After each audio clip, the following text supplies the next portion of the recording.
Hello, this is user Healing Key Dakis, God Key Dakis, or just Luki Dakis, and this is my EP submission for Cosmic. It is called The Journey of Teto, period. Okay, so if you couldn't tell by the title, the main character of my story is Kasane Teto, and just like a little background on her, she's a Vocaloid, and she's like my favorite thing ever, so don't take me. But her story starts out where she like wakes up in this like random ass house, and it's like scary as fuck, and she's lost and confused. She asks herself like a lot of questions that are like in the song, of course, like read the lyrics, but it sets up the main plot points of this journey. Who put her in this random ass scary house, and will she escape? Like, oh, chills down. And like as you can see, the photo of the house I used, it's like the house she woke up in, and it's just like creepy down. And then suddenly, like the villains appear, and it's represented by Pixie's song Villain. It turns out that the villains are Charlie Kirk, the Chop Ho from Kiss of Life, and Tarzan. Chop Ho from Kiss of Life and Tarzan use their collective chop powers to resurrect Chop Lee Kirk after the Brown Eyed Girls assassinated him. And it just sucks. Like, I hate how they're using their chop powers to end divas like Kasane Teto. Like, it just sucks.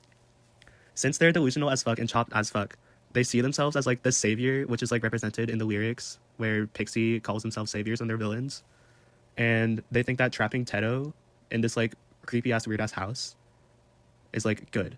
However, we know that they're the villains because they're chopped. Like that concept. However, this is the part in our hero's journey where we need some healing and motivation. And this is represented by this healing ass Nugu song called Sun I Will Rise by Dune Moss. Teto sees the situation she's in and is like, oh my god, I'm so fucking cooked, it just sucks. Suddenly, a person appears, and it's Narsha of Brown Eyed Girls here to cast her Etsy witch spells. Obviously, this ties into the lore of the little like Luki Dakis verse I made, which you should catch up on. Her and Teto vocalize together, and they like sing a cunty beautiful motivation song. And it's about like how they rise out of this situation, out of the creepy ass house, just like the sun rises over us. Will they triumph? ... question mark. And obviously, they're healing, but like this is about the image at the bottom. But you can see how like they're in very much distress, but they're still trying to heal. And I think that's very beautiful. So they healed. With this newfound motivation that they have, they choose to live, die, and serve cunt.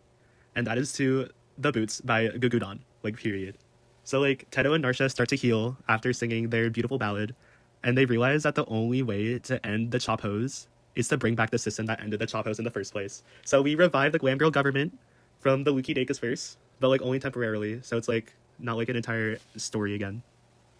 Teto and Narsha put on their boots and start to serve cunt. Like, they serve mother down on these Chop Hos. Like, Tarzan found dead in a ditch, Chop Ho from Kiss of Life found at the Chop Party, and Charlie Kirk found with his neck hurting really, really bad.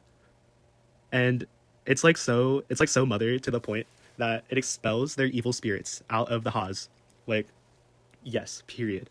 The moral of the story is, if you have a wedge shoe, you should wear it at the club, Icarus, right? Because this is also Club Icarus promo. Applications are opening soon, so please join. And for the closing song in this EP, we have Monochrome Finale by Madison Rose. What this song is about is like, we're welcoming ourselves home. And after the immense healings and servings that killed the Chop trio of Chop Lee Kirk, Chop Tarzan, and Chop Ho from Kiss of Life, Teto and Narsha start to explore the scary house. As they explore, Teto remembers something, and it's that this house is hers.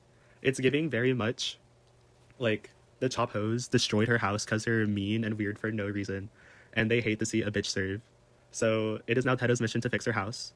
But like after this discovery, the two of them clean up the house, and Narsha leaves. Basically, the heart is where the house is, and the house is in the home, and the home has a mother and a father, and Teto is a daughter of a mother and a father. Like, yes. The end. And as a way to like fully like end this little story I made, we are going to discuss where each of the characters are at now. So Kasane Teto is living happily, and she has turned her luxurious house into the house of monochrome and healing. And it's basically like Madison Rose reference, period. Narsha went back to her 9-to-5 job of casting spells as an Etsy witch. And if you want the context on that, watch my conspiracy theory video about the Brown Eyed Girls. The Chop Trios is like dead, but for now, in case I ever have to like make another submission like this and I need a villain. So like they're dead until I say they aren't. Erica Kirk is still on her grieving tour, and she's still like hooting and hollering, singing like starships or whatever. And Czar is a flop. Okay, and like as always, I want to get into like what inspired me to make this. My biggest inspiration was the stuff I've already created, aka the Wookieverse, and it's up on my YouTube channel. So subscribe, hit the like button, and turn on notifications so you never miss an upload. Like period, the Holy Trinity. Anyways, my second inspiration was Madison Rose's Monochrome album because it is genuinely like so fucking good. Like I listen to it on the daily ever since I found it, and literally it just heals me. Like there was a healing, there was a healing. And my final inspiration was Stained Glass Love season 5, which I know gives myself and Czar a lot of trauma because this season was so hard for no fucking reason. But I just took like some of the characters and like the general plot line of like a house into account for this submission. So that's Oomphy's server. If you want to join, join. But it is hard as hell and the themes are really annoying. And I did this in Javier's Soul, so I'm going to do it here too. This is my final plea. Hello, Cosmic Panel, please let me win. Like, it would just be healing down. Like, I know you want to crown Wiki Dakis. Anyways, I know I had this like fuck ass track record where I was like either high or bottom 2 every theme, but just the concept of me being the most random winner out of this final 4, like that would literally heal everyone. And I believe that I shouldn't have even been tanked for like half the themes because I followed it to my creative ability, and the way that literally the taste on this panel is like so one-dimensional. Like I was literally given like 0 like leg room on like all the themes because you're telling me I would have gone home on like my bomb ass FNAF description, but I didn't because I had to remind you to take that one dude like Sung Hoon's toy or whatever to take his late penalty into account. Like, oh my god, this flop ass panel anyway. But it would be cute if I won the entrance theme. Like, I don't even know why that doesn't count as a win because I healed with Picky Picky.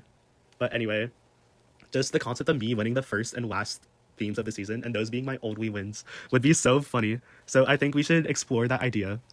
I chose spiritually good songs to me, but I also like try to account for like everyone's taste. So like the only song I feel iffy on is Sun I Will Rise by Dune Moss, but I do not care. I will be spreading that Dune Moss propaganda because she is like literally one of my favorite underground artists ever, and she gives like Aurora if she was like better in my opinion.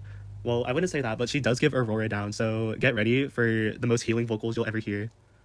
But if you tank me solely because of the songs I chose for this EP, I will know that you all are spiritually Israeli. Like, you all live in Tel Aviv. Like, I know Cosmic is ran in Tel Aviv, Israel, and it just sucks because I know once I expose that fact that nobody will be applying for Cosmic Season 3, even if they were, because they saw how flop this season is. But anyway, please crown Luki for Cosmic Season 2.